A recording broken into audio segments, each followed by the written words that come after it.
विषमुक्त शेतीसाठी special offer special offer special offer गांडूळ खत खरेदी करा फक्त 11 रुपये किलोप्रमाणे।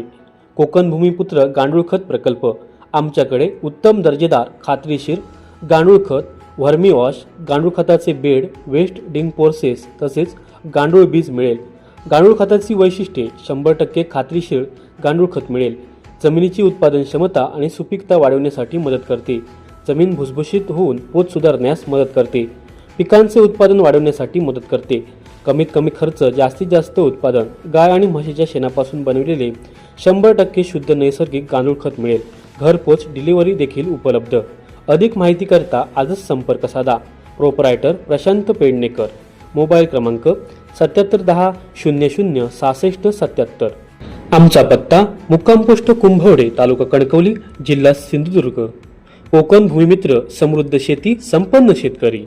नमस्कार। आंबा व काजू बागायतदार व्यापारी संघाच्या वतीने आज एक बैठक घेण्यात आली होती। कारण बऱ्याच महिन्यांपासून औषध विक्रेते जे आहेत यावर्षी बऱ्यापैकी आंबा उत्पादकांचं, काजू बागायतदारांचं नुकसान झालं। यासाठी जे औषधं विक्री केली गेली होती त्यासाठी त्यांच्याकडे आम्ही डिस्काउंट एक मोठ्या पद्धतीत मागत होतो। परंतु काही एक 8-10 दिवसापूर्वी आम्हाला त्यांनी सांगितलं की आम्हाला तुम्ही रितसर लेखी द्या, आम्ही मीटिंग लावतो। म्हणून आम्ही 28 तारीखला त्यांना लेखी निवेदन दिलं होतं जिल्ह्याच्या, त्यांची जी जिल्ह्याची संघटना आहे त्यांना। परंतु अद्याप त्या लोकांनी कुठल्याही पद्धतीची त्याची दखल घेतली गेली नाही। त्याच्यानंतरही आम्ही त्यांना विचारलं होतं, पण त्याच्यानंतर आज 10 दिवस झाल्यानंतर आम्ही संघटनेची मीटिंग लावली। बऱ्यापैकी शेतकरी आज इकडे एकत्र जमलो होतो आणि आज एका निर्णयाकडे आम्हाला जायचं होतं। तो आज एक आम्ही असा निर्णय घेतलाय की जी काय औषधाची बिलं आहेत, म्हणजे जे मूळ रक्कम आहे MRPची, त्या MRPच्या 30% रक्कम सर्व शेतकऱ्यांनी दुकानदारांना द्यायची आहे। कारण आम्ही वारंवार त्यांच्याशी चर्चेचा प्रयत्न केला, परंतु त्याने कुठल्याही पद्धतीची शेतकऱ्यांची दखल घेतली नाही। त्यामुळे आज एक मोठा संघटनेने निर्णय घेतलाय की जेवढे औषध विक्रेते आहेत त्या सर्व औषध विक्रेत्यांची MRPच्या अगेन्स्ट 30% फक्त द्यायचे। जर एखाद्याचं 1 लाख रुपये बिल झालं असेल तर त्याने 30,000 रुपयेच द्यायचे। आता 30,000 रुपयेच बिल त्यांना द्यायचं। तरीही आम्ही देखील औषध विक्रेत्यांना एक आवाहन करू इच्छितो, पुढील 4 दिवसामध्ये तुम्हाला जर वाटत असेल तर तुम्ही संघटनेशी संपर्क करून अजूनही बैठकीला बसायची आमची तयारी आहे। परंतु हे तुम्ही जर नाही बसलात तर 30% जे आज आम्ही डिक्लेअर केलंय ते 30% ही तुम्हाला रक्कम शेतकरी देणार नाही याची कल्पना तुम्ही वेळेवरच घ्यावी। कारण जेवढं तुम्ही शेतकऱ्यांना म्हणजे अक्षरशः वेडं समजताय की शेतकरी तुम्ही ग्राह्यच पकडत नाहीये तुमच्या कुठल्या याच्यात। एवढी वर्ष शेतकऱ्यांच्या जीवावरती तुम्ही अमाप पैसा कमवलात आणि आज जर तोच शेतकरी संकटात असताना त्याला तुम्ही 30 ते 40% डिस्काउंट देऊ शकत नव्हता, तर तुमच्या औषध विक्रेते आणि तुम्ही स्वतः शेतकरी आहात। 80% जे औषध विक्रेते आहेत ते शेतकरी आहेत आणि त्या सर्व औषध विक्रेत्यांना आम्ही वारंवार संपर्क करून देखील सुद्धा त्याने शेतकऱ्यांची कुठल्याही भावना समजून घेतल्या नाहीत। गेले एक दिवस कोकणातला आंबा बागायतदार, काजू उत्पादक शेतकरी आहे, तो आपल्या मागण्या घेऊन वारंवार रस्त्यावर उतरतोय, आंदोलनं करतोय। परंतु अद्यापही या सरकारला या शेतकऱ्यांविषयी कुठेही आत्मीयता शिल्लक राहिलेली नाही आणि कुठलाही न्याय या शेतकऱ्यांना देण्याच्या मनस्थितीत हे सरकार नाही आहे। हे धनरानग्यांचं सरकार आहे हे वारंवार आपल्याला माहिती आहे।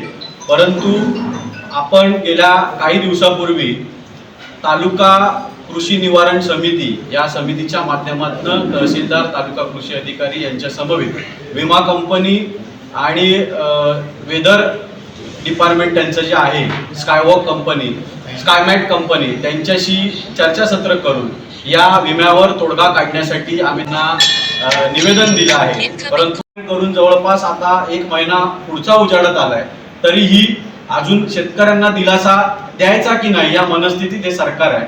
22,000 रुपये जी रक्कम आहे ती शेतकऱ्यांना मान्य नाही। या आजच्या बैठकीत आम्ही या निर्णयापर्यंत पोहोचलेलो आहोत। ही रक्कम आम्ही स्वीकारणार नाही आहोत। जी आमची मागणी आहे, हेक्टरी 5 लाख रुपये, कलमाला 5,000 रुपये आणि काजूला हेक्टरी 3 लाख रुपये, या मागणीवर शेतकरी आजही ठाम आहेत आणि ती मिळाल्याशिवाय आम्ही गप्प बसणार नाही आहोत। जर या येत्या 2-4 दिवसात याच्यावर कुठलाही प्रकारचा निर्णय या सरकारने घेतला नाही तर पुढील आंदोलनाची दिशा सन्माननीय राजू शेट्टी साहेब यांच्या नेतृत्वाखाली पुढील आंदोलन हे पुढच्या 10-12 दिवसात आम्ही करणार आहोत आणि याचा अल्टिमेटम म्हणून आजच्या पत्रकार परिषदेतून सरकारला आम्ही हात जोडून विनंती करतो की तुम्ही म्हणताय सरकारला शेतकऱ्यांना रस्त्यावर उतरू देणार नाही, पण तुमची ती मानसिकता नाहीये. रस्त्यावर उतरल्याशिवाय आम्हाला न्याय मिळणार नाहीये हे आम्हाला माहिती झालंय. म्हणून येत्या 3-4 दिवसात तुम्ही जर आमच्या संदर्भात योग्य तो निर्णय घेतला नाही तर सगळ्या शेतकऱ्यांना घेऊन पुन्हा आंदोलनाच्या पवित्र्यात संपूर्ण आंबा बागायतदार आणि काजू बागायतदार आहे. आमची जी मीटिंग होती ती विशेषतः कीटकनाशकांचे पैसे भरणे किती भरायचे या संदर्भात होती. तर त्याच्यात जो निर्णय आज झाला तो नाईलाजाने घेतलेला निर्णय की शेतकऱ्यांना गृहीत धरलं गेलं की ते आणून पैसे भरतील पण शेतकऱ्यांनी जर पैसेच मिळवले नाही आहेत तर आणून काय भरतील. आणि एक संघटना म्हणून त्यांना एक काहीतरी होतं की ते काहीतरी ह्याच्यामध्ये करतील. तर आता शेतकऱ्यांनी जर आता पैसे दिले नाही त्यांचे तर हे लोक काय करणार आहेत. हे लोक यांना न्यायालयात घेसतील, कोर्टात घेसतील आणि त्यांना जेलवारी घडवतील. म्हणजे त्यांना हेच अपेक्षित आहे. हे याच्यातून दिसतंय की जे शेकडो शेतकरी पैसे देऊ शकणार नाही आहेत कीटकनाशकांचे ते त्यांना ह्यांना जेलमध्ये घालण्याचे त्यांचे एकंदर प्लॅन दिसत आहेत. ज्या पद्धतीने त्यांनी शेतकऱ्यांशी संवाद साधलेला नाहीये तर आता ते होणार आहे. आता शेवटी त्याला काय आता इलाजच नाही असं दिसतंय एकंदरीत. कारण 30% रक्कम भरणं हा जो जेव्हा विषय आलेला आहे त्यावेळी MRP वाटेल तशा MRP असतात कीटकनाशकांच्या आणि त्याच्या 25% जर कॅशने काही शेतकऱ्यांना याच कीटकनाशक विक्रेत्यांनी औषधं दिलेली आहेत ही वस्तुस्थिती आहे. त्यामुळे हा 30% आकडा आलेला आहे. 30% आकडा हा काय कोणी आपल्या मनाने ठरवलेला नाही आणि ह्याच्यावर कुठचीही चर्चा करायला हे लोक आलेले नाहीत. त्यामुळे ह्या सगळ्यांचा आम्ही आधी निषेध करतो की त्यांना कुठचीही काही त्याची संवेदनशीलता नाही आहे. ज्या शेतकऱ्यांच्या जोरावर आपण इतके वर्ष व्यवसाय करतोय, आपण इतके वर्ष पैसे मिळवतोय, काय व्यवसाय हा? एक औषधं आणायची आणि डिस्ट्रीब्यूट करायची. हे स्वतः बनवतात का औषधं? स्वतः संशोधन करतात का? एक प्रकारचं ट्रेडिंग आहे, ही विक्री आहे आणि त्याच्यातून ते नफा आज कमवत आलेले आहेत. ते शेतकऱ्यांसाठी सोडायला त्यांना जरासुद्धा काही वाटत नाहीये. तर माझं स्पष्ट मत असं आहे की शेतकऱ्यांना जेलची वारी घडवणं, शेतकऱ्यांना गुन्हेगार ठरवणं आणि शेतकऱ्याची रवानगी जेलमध्ये करणं हीच या कीटकनाशक विक्रेत्यांची एकंदर हे दिसते. कारण याचा परिणाम हाच होणार आहे शेवटी. त्यामुळे त्यांच्यातल्या काही जणांना आम्ही आवाहन करतो की त्यांना जर काही वाटत असेल तर त्यांनी शेतकऱ्यांशी संवाद साधून या रकमेचं सेटलमेंट करावं. आणि राहिला दुसरा विषय की नुकसान भरपाई 22,000 काय 500-200 जी आहे ती क्रूर चेष्टा आहे अक्षरशः. त्याच्यापेक्षा सरकारने ती दिली नसती तर जास्त बरं झालं असतं. आम्ही म्हटलं असतं की ठीक आहे आम्हाला मिळाली नाही म्हणून. तर ही 22,500 काय मी व्यक्तिशः सांगतो की मला हे 22,500 अजिबात नको. गव्हर्नमेंटला 22,500 द्यायचे असतील तर माझ्या विद्याधर जोशीच्या नावावर कृपया ते पैसे माझ्या अकाउंटला पाठवू नयेत ही नम्र विनंती. आणि हेच त्यांना अपेक्षित आहे असं दिसतंय एकंदरीत. याच्या पाठीनं संघटना शेतकऱ्याच्या 30%च्या पाठी ठामपणे उभी आहे. जर शेतकऱ्याला कुठल्या पण त्रास दिला तर त्यांचे सामान बाहेर काढण्याची तयारी पण संघटनेची आहे दुकानात. एवढं नक्कीच त्यांनी जर त्रास द्यायचा प्रयत्न केला शेतकऱ्यांना तर संघटना शेतकऱ्याच्या पाठी उभी आहे आणि शेतकऱ्यांसाठी संघटना त्यांच्या औषध विक्रेत्यांच्या दुकानातलं सामान पण रस्त्यावर आले वेळ आलाय. त्यामुळे एवढा धमकीवजा त्याने इशारा घ्यायचा की शेतकऱ्याला 30% वरती जर तुम्ही त्रास दिला तर गाठ शेवटी आमच्या संघटनेची आहे. बघूया. कारण तुम्हाला वेळ दिलेली होती, तुम्ही आमच्याबरोबर बसलाच नाही. तुम्ही जर बसला असतात तर गोष्ट वेगळी. अजून सुद्धा पुढे 4 दिवस आहेत, विचार करा. नाहीतर 30% पण भेटणार नाही याची लिहून ठेवा. आणि कोणाला काय त्रास द्यायचा असेल तर द्या, बघतो आम्ही पण. आता शेतीची वगैरे कामं पण चालू झाली आहेत, भात पेरणीची वगैरे कामं चालू झाली आहेत. त्यामुळे काही जण अडकलेले आहेत. प्रत्येक गावातून 2-2, 4-4 लोक तरी आली आहेत.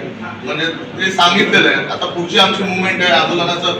आताच गणेश गावकरने सांगितलं जर आमचं ते 22,000च्या याच्यासाठी जर जे आम्ही 5 लाख रुपये मागतोय त्याच्यासाठी जर आंदोलन केलं तर त्यावेळी तुम्हाला संख्या दिसेल. आणि मग संख्येवरती आज संख्येचा खेळ नाही, हा शेतकऱ्यांच्या जीवाचा विषय आहे. आज जो सगळा विषय आहे जोशी साहेब म्हणाले आता शेतकऱ्यांना हळूहळू बदनाम करायचं, ते औषध विक्रेते बरोबर हे करतील. हे कोणाचे नाहीये. 2 वर्षापूर्वी एखाद्याने औषध दुकान चालू केलं तर त्याने 20 एकर जागा घेतली, पण तो शेतकरी असेल तर ते आपली 10 एकर जागा विकलेली. ही अवस्था शेतकऱ्यांची आहे.